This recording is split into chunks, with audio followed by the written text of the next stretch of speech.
નમસ્કાર, મંતવ્ય ન્યૂઝમાં આપનું સ્વાગત છે। હું છું કુંજ। નજર કરીએ મહત્વપૂર્ણ ખબરો પર। સૌપ્રથમ વાત કરીએ જૂનાગઢ વિસાવદર વિધાનસભા પેટા ચૂંટણીને લઈ। જ્યાં વિસાવદર વિધાનસભા પેટા ચૂંટણીનો ખરાખરીનો જંગ જામશે। ભાજપ કોંગ્રેસના ઉમેદવારે ચૂંટણીનું નામાંકન ભર્યું હતું। પ્રાંત કચેરી ખાતે ભાજપના કિરીટ પટેલે ઉમેદવારી ફોર્મ રજૂ કર્યું હતું, જ્યારે કોંગ્રેસના ઉમેદવાર નીતિન રણપરિયાએ નામાંકન ભર્યું હતું। સમર્થકો અને ટેકેદારોની હાજરીમાં ફોર્મ ભર્યું હતું। વિસાવદર પેટા ચૂંટણીનો જંગ। પ્રાંત કચેરીમાં ભાજપના ઉમેદવાર કિરીટ પટેલે ફોર્મ ભર્યું હતું, જ્યારે કોંગ્રેસના ઉમેદવાર નીતિન રણપરિયાએ પણ ઉમેદવારી ફોર્મ રજૂ કર્યું હતું। પોતાના સમર્થકો સાથે તેઓ પહોંચ્યા હતા અને નામાંકન ભર્યું હતું। ઉમેદવારોએ સમર્થકો અને ટેકેદારોની હાજરીમાં ફોર્મ ભરવા માટે પહોંચ્યા હતા।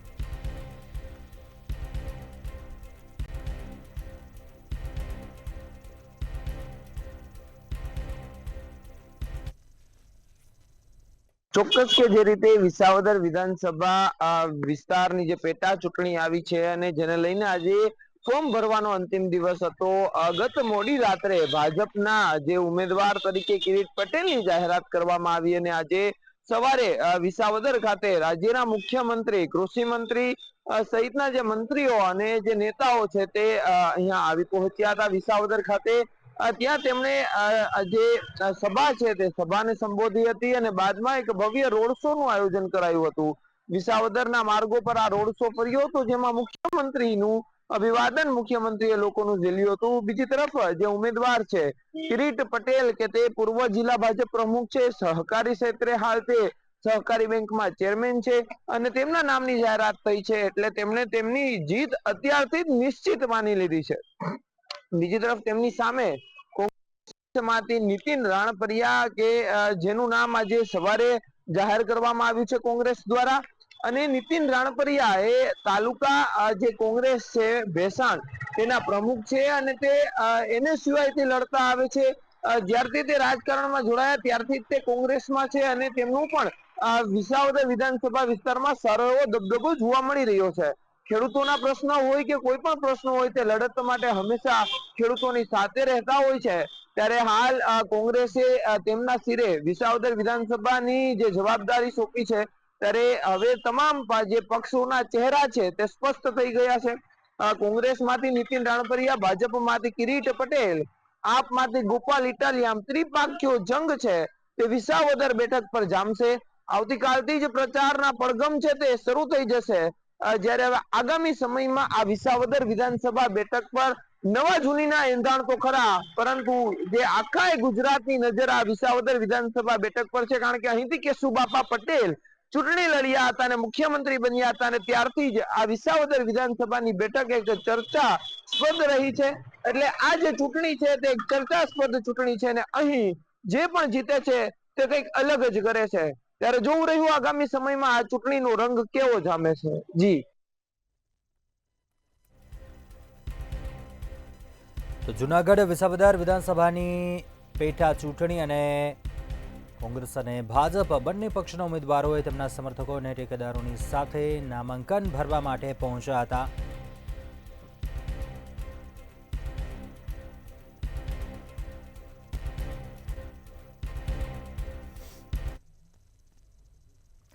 આગળ વાત કરીએ મહેસાણાના કડી વિધાનસભાની ચૂંટણી યોજાવા જઈ રહી છે, ત્યારે ભાજપ અને કોંગ્રેસ ઉમેદવારે પ્રાંત કચેરી ખાતે ફોર્મ ભર્યું હતું। ભાજપના ઉમેદવાર રાજેન્દ્ર ચાવડાએ નીતિન પટેલ, ઋષિકેશ પટેલ સહિતની ઉપસ્થિતિમાં ફોર્મ ભર્યું હતું, જ્યારે કોંગ્રેસ ઉમેદવાર રમેશ ચાવડાએ ધારાસભ્ય શૈલેષ પરમાર સહિત કોંગ્રેસે નેતાઓની હાજરીમાં ઉમેદવારી ફોર્મ ભર્યું હતું। કડી વિધાનસભા પેટા ચૂંટણી, જ્યાં ભાજપ પક્ષના ઉમેદવાર અને કોંગ્રેસના ઉમેદવાર રમેશ ચાવડા જેઓ નામાંકન ભરવા માટે પહોંચ્યા હતા। ભાજપના ઉમેદવાર રાજેન્દ્ર ચાવડા જેઓ તેમના સમર્થકો સાથે અનેક દિગ્ગજ નેતાઓ પણ તેમની સાથે હાજર રહ્યા હતા, જ્યાં તેમની હાજરીમાં તેઓ ફોર્મ ભરવા માટે પહોંચ્યા હતા। મહેસાણા કડી વિધાનસભાની પેટા ચૂંટણી, કોંગ્રેસના ઉમેદવાર પણ તેમના સમર્થકો સાથે, કોંગ્રેસ ધારાસભ્ય સાથે તેઓ નામાંકન ભરવા માટે પહોંચ્યા હતા।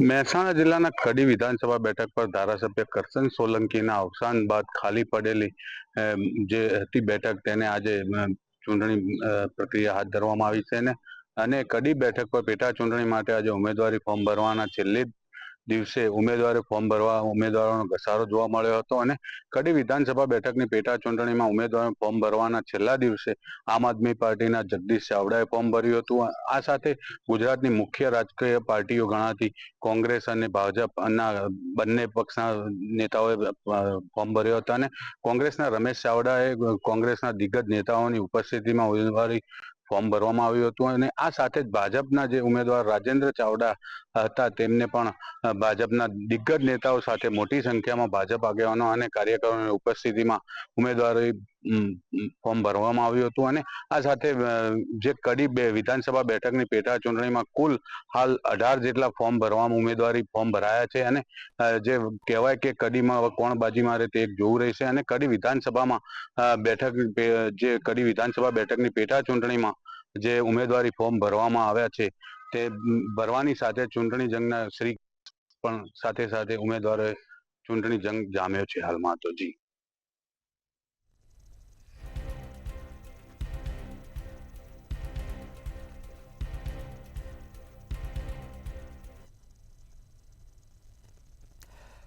આગળ વાત કરીએ તો રાજ્યમાં વરસાદને લઈને હવામાન વિભાગ દ્વારા આગાહી કરવામાં આવી છે. ત્યારે રાજ્યમાં આગામી 7 જૂન સુધી વરસાદની આગાહી કરાઈ છે. એક સપ્તાહ સુધી છૂટાછવાયા વરસાદની આગાહી કરવામાં આવી છે.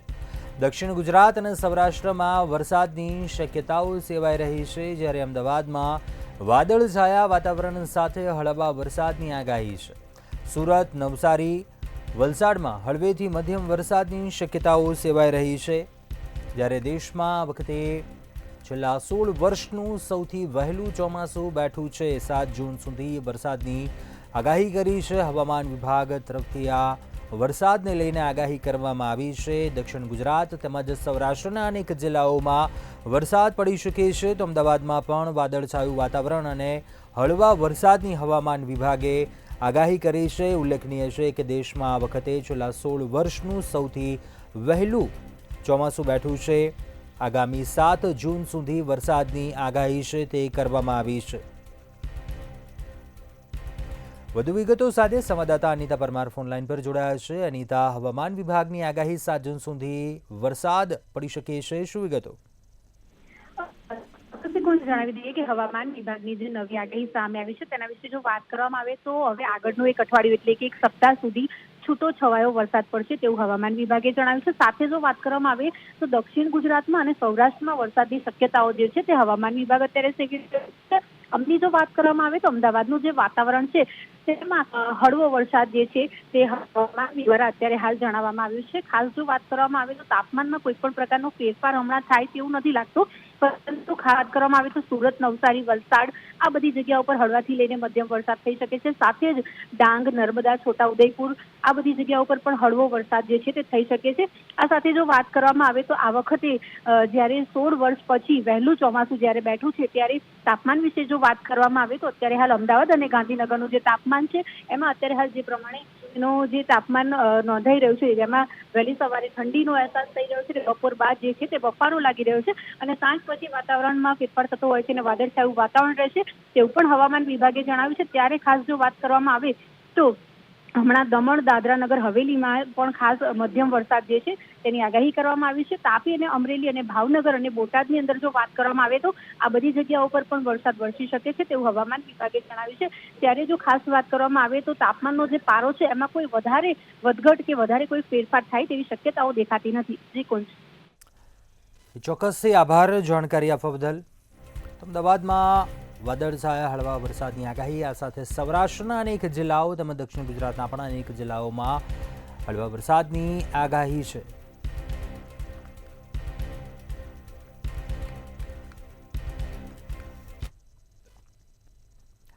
ગાંધીનગર અસાલ જીઆઈડીસીમાં એસઓજીએ દરોડા પાડ્યા હતા. 2 દિવસ અગાઉ એસઓજીની ટીમે દરોડા પાડ્યા હતા. બાપાશ્રી નામની ફેક્ટરીમાં દરોડા પાડવામાં આવ્યા હતા. ફૂડ વિભાગની ટીમ અને એસઓજી દ્વારા સંયુક્ત કામગીરી કરવામાં આવી છે. મોટી માત્રામાં બનાવટી ઘી બટરનો જથ્થો મળી આવ્યો હતો, જે જપ્ત કરવામાં આવ્યો હતો. પોલીસ વિભાગની ટીમે 4.50 ટન મુદ્દામાલ જપ્ત કરી વધુ કાર્યવાહી હાથ ધરી છે. તેમજ ઘી અને બટરના સેમ્પલ લેબોરેટરીમાં મોકલવામાં આવ્યા છે.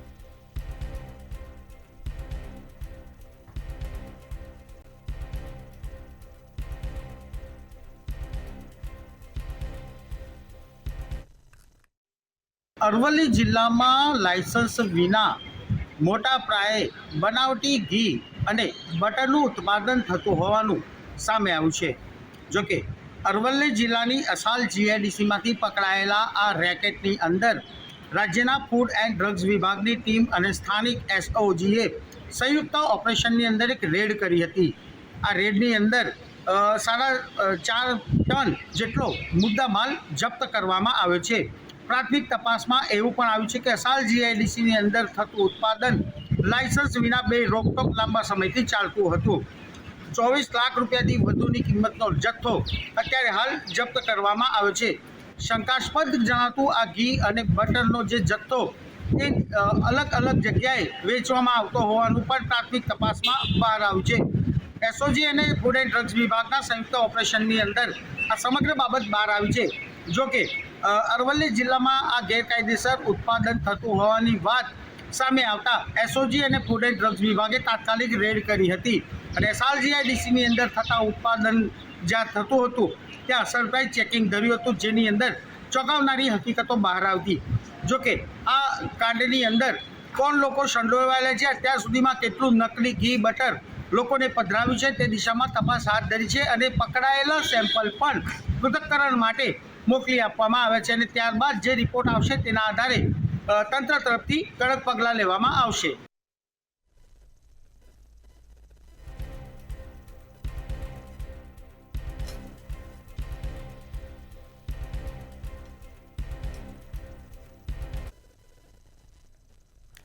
આગળ વાત કરીએ તો સુરતમાં સ્પેશિયલ ઓપરેશન ગ્રુપ દ્વારા નશાકારક સિરપનું વેચાણ કરતા મેડિકલ સ્ટોર પર દરોડા પાડવામાં આવ્યા હતા. પોલીસે પાલ વિસ્તારમાં દરોડા પાડીને મેડિકલ સ્ટોર ચલાવતા આરોપીને ઝડપી પાડ્યો હતો. આરોપી ઘણા સમયથી પ્રિસ્ક્રિપ્શન વગર નશાકારક સિરપનું વેચાણ કરતો હતો, ત્યારે પોલીસે આરોપી જય પાસેથી નશાકારક સિરપ દવાઓનો જથ્થો કબજે કરી વધુ કાર્યવાહી હાથ ધરી હતી.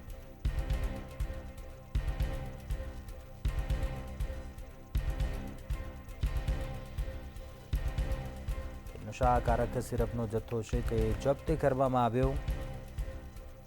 પોલીસે મેડિકલ સ્ટોર ચલાવતા વ્યક્તિને ઝડપી પાડ્યો છે કે જે નશાકારક સિરપનું વેચાણ કરતો હતો. તેની પાસેથી નશાકારક સિરપ દવાઓનો જે જથ્થો છે તે જપ્ત કરવામાં આવ્યો હતો. સુરતમાં સ્પેશિયલ ઓપરેશન ગ્રુપની મોટી કાર્યવાહી નશાકારક સિરપનું વેચાણ કરતા મેડિકલ સ્ટોર પર દરોડા પાડીને આ કાર્યવાહી કરી હતી.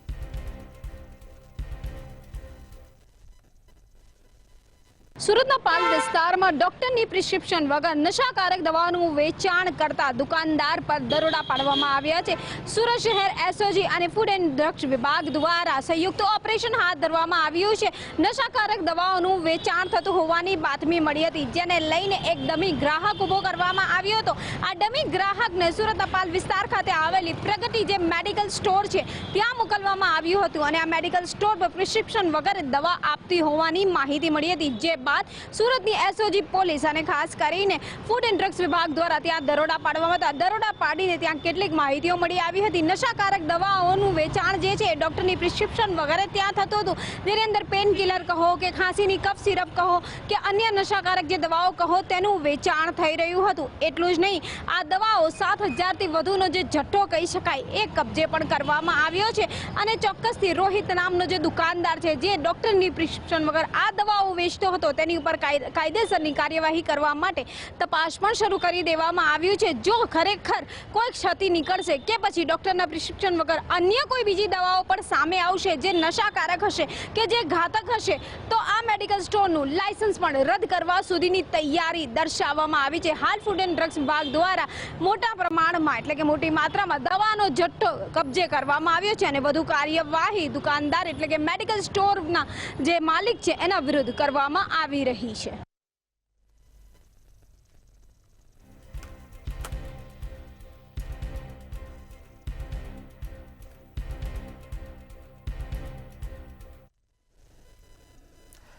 વડોદરામાં વિશ્વામિત્રી પ્રોજેક્ટ અંતર્ગત માટીના વિવાદનો મામલો સામે આવ્યો. પ્રોજેક્ટ દરમિયાન પાલિકાએ નીકળતી માટી ફ્રીમાં આપવાની જાહેરાત કરી હતી.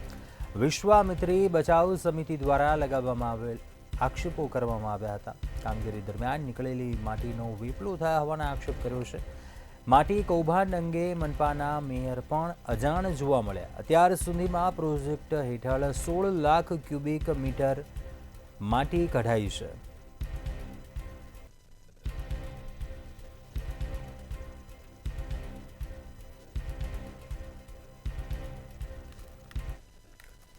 સ્માર્ટ સિટી વડોદરામાં ગત ચોમાસામાં માનવ સર્જિત પૂર આવ્યું હતું ને આ માનવ સર્જિત પૂરમાં વડોદરા શહેરનો 70% ભાગ પૂરથી પ્રભાવિત થયો. નાગરિકોને હજારો કરોડ રૂપિયાનું નુકસાન થયું. ગુજરાતના મુખ્યમંત્રીએ કેબિનેટ કક્ષાના મંત્રીઓને નિરીક્ષણ અર્થે મોકલ્યા અને ત્યારબાદ ગુજરાત સરકારના મુખ્યમંત્રીએ 1250 કરોડ રૂપિયાની સૈદ્ધાંતિક મંજૂરી આપી.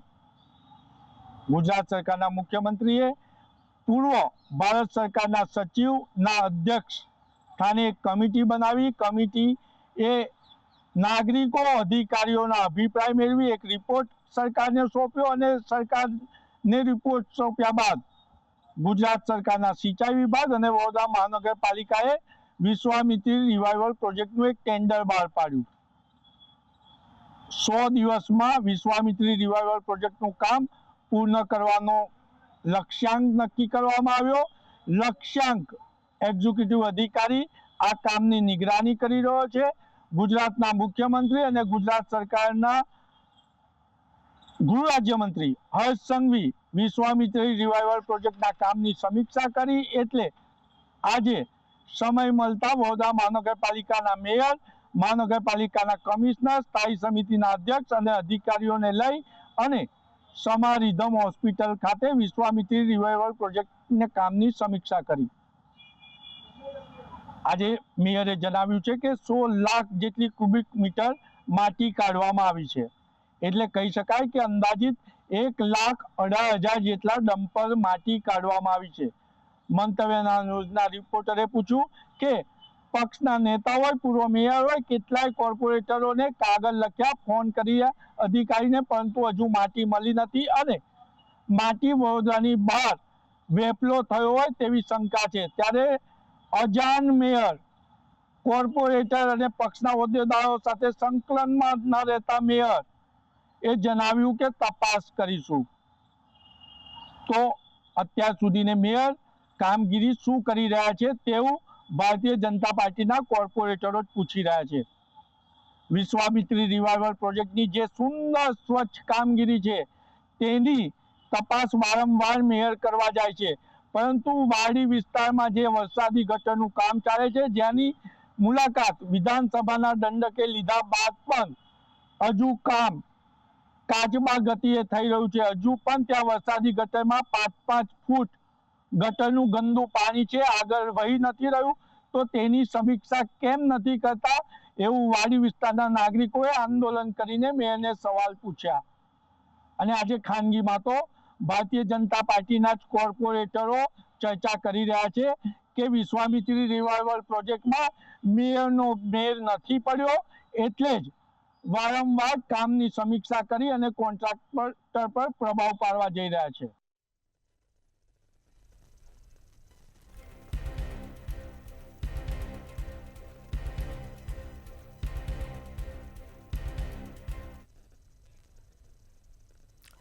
આગળ વાત કરીએ તો જામનગરમાં જીજી હોસ્પિટલમાં કૌભાંડનો મામલો સામે આવ્યો. તપાસ માટે ગાંધીનગરથી ટીમ જીજી હોસ્પિટલ પહોંચી હતી. જીજી હોસ્પિટલના વહીવટી વિભાગના આઉટસોર્સથી નોકરી કરતા એક મહિલા અને એક પુરુષે કૌભાંડ આચર્યું હતું.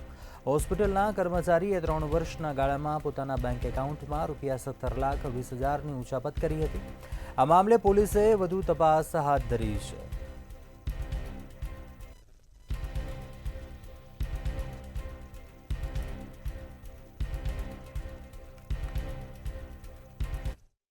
ચોક્કસ જામનગરની જીજી હોસ્પિટલ ફરી વિવાદમાં આવી છે, કારણ કે જામનગરની જીજી હોસ્પિટલમાં ₹17,20,000ની ઉચાપતની પોલીસ ફરિયાદ નોંધાઈ છે. સિટી બી ડિવિઝનમાં પોલીસ ફરિયાદ નોંધાઈ છે.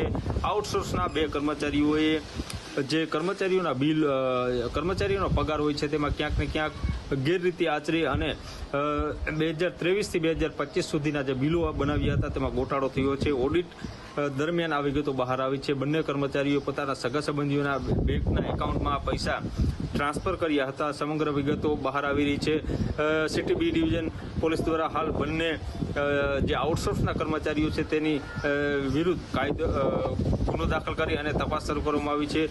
મળતી વિગત અનુસાર આ બંને કર્મચારીઓ આઉટસોર્સના છે અને દિવ્યા મુંગરા અને ભાર્ગવ ત્રિવેદી નામના બંને જે આઉટસોર્સના કર્મચારીઓ છે તેમણે ₹17,20,000ની ઉચાપત કરી હોવાની વિગતો બહાર આવી છે. હાલ ગાંધીનગરથી ટીમ આવી છે અને ગાંધીનગરની ટીમે અહીં તપાસ હાથ ધરી છે. ઉલ્લેખનીય છે કે અન્ય કોઈ કર્મચારીઓ સંડોવાયેલા છે કે નહીં તે તપાસનો વિષય બન્યો છે. હાલ પોલીસે બંને 2 પુરુષ અને 1 મહિલા સહિત કુલ 3 સામે ગુનો દાખલ કર્યો છે અને આગળની કાર્યવાહી શરૂ કરી છે.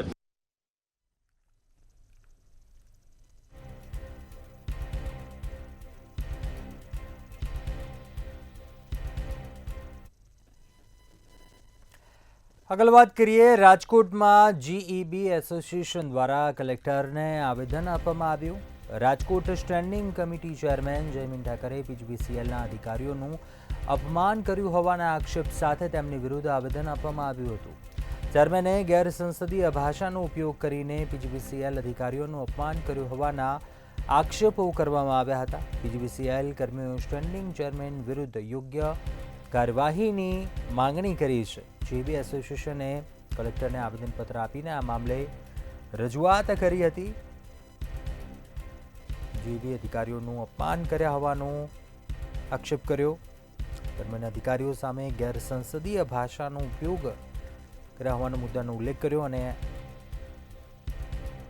તેમની વિરુદ્ધ પગલાં લેવામાં આવે તે મામલે આવેદનમાં રજૂઆત કરી હતી.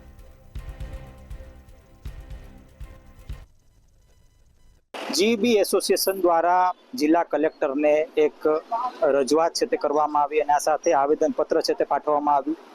ગત 29 તારીખે રાત્રિના સમયે મહાનગરપાલિકાના સ્ટેન્ડિંગ કમિટીના ચેરમેન જયમીન ઠાકર દ્વારા જીઈબીના ઉચ્ચ અધિકારીઓ સાથે ક્યાંક ને ક્યાંક ગેરવર્તન કરવા બાબતે આજે જે આવેદન છે તે પાઠવવામાં આવ્યું છે. તેમના વિરુદ્ધ આજે આવેદન છે તે પાઠવવામાં આવ્યું છે અને આ સાથે આવેદનમાં એવું પણ લખવામાં આવ્યું છે કે આગામી સમયમાં તેઓની જો માંગણી સ્વીકારવામાં નહીં આવે તો ક્યાંક ને ક્યાંક એક જે વિરોધ નોંધવામાં આવશે અને માસ સીએલ ઉપર અથવા તો કહી શકાય કે આંદોલનની ચીમકી પણ છે તે આપવામાં આવી છે. ખાસ ગત 29 તારીખે રાત્રિના સમયે વોર્ડ નંબર 2ના કેટલાક વિસ્તારોમાં લાઇટ જતા વોર્ડ નંબર 2ના જ કોર્પોરેટર અને સ્ટેન્ડિંગ કમિટીના ચેરમેન જયમીન ઠાકર છે તે પીજીવીસીએલના ઓફિસે પહોંચ્યા હતા અને આ સાથે જે પીજીવીસીએલના જે ઉચ્ચ અધિકારીઓ સાથે ક્યાંક ને ક્યાંક ગેરવર્તન કર્યું હતું અને ખાસ આને જ લઈને ક્યાંક ને ક્યાંક જે પીજીવીસીએલના કર્મચારીઓ છે અને ખાસ તો જે યુનિયનો છે તેઓએ જે પોતાની જે માંગ છે તે કરી. તેઓની સ્પષ્ટ માંગણી છે કે સ્ટેન્ડિંગ કમિટીના ચેરમેન છે તે માફી માંગે અને તેના જ કારણે જે માફી માંગે જેથી કરીને આ પ્રકારની જે ભવિષ્યમાં આ પ્રકારની ઘટનાનું પુનરાવર્તન ન થાય. અનેક વખત આ પ્રકારની ઘટના બની ચૂકી છે ત્યારે ફરી એક વખત આવી જ્યારે ઘટના બની છે ત્યારે પીજીવીસીએલના કર્મચારીઓની સ્પષ્ટ માંગણી છે કે ક્યાંક ને ક્યાંક તેમની સાથે જે તેમના જે ઉચ્ચ અધિકારીઓ સાથે જે ગેરવર્તન થયું છે તેને લઈને સ્ટેન્ડિંગ કમિટીના ચેરમેન જયમીન ઠાકર માફી માંગે અને ખાસ આ પ્રકારની જે ઘટનાનું પુનરાવર્તન ન થાય.